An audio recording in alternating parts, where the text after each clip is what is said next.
বউকে বলছিলাম সত্যমদার কথা। আজ সকালে খবর পেলাম দীর্ঘ রোগভোগে গুণী শিল্পী মারা গেছেন। কোনো খবরের কাগজে কোনো শব্দ লেখা হয়নি পাগল লোকটি নিয়ে।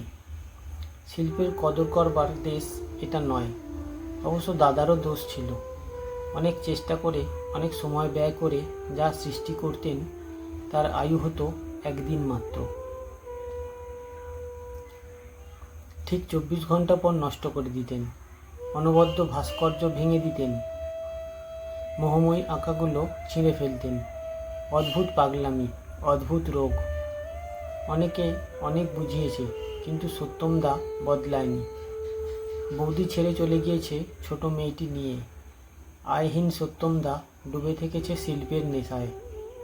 আবার ছিঁড়ে ফেলেছে। দাঁড়াও দাঁড়াও, এই সত্যমদা কি সত্যম বসু?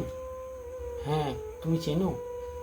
না, তবে কয়েকদিন আগে ওর ছোট মেয়ের একটা সাক্ষাৎকার পড়েছিলাম একটা স্পোর্টস ম্যাগাজিনে, রাজ্য প্রতিযোগিতায় চ্যাম্পিয়ন হওয়ার পর।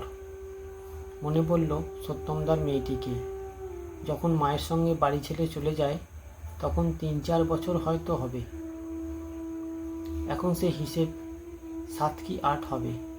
ম্যাগাজিনে হাসি মুখে সেই মেয়ের ছবি দাবা বোর্ডের সামনে। ছোট সাক্ষাৎকার। এক জায়গায় থমকে গেলাম পড়তে পড়তে। রিপোর্টার জিজ্ঞেস করেছে, এই এত ছোট বয়সে পরপর অনায়াসে টুর্নামেন্ট জেতার রহস্য কী? সাফল্যকে কখনো মাথায় চড়তে দিইনি। কে শিখিয়েছে? কোচ? বাবা।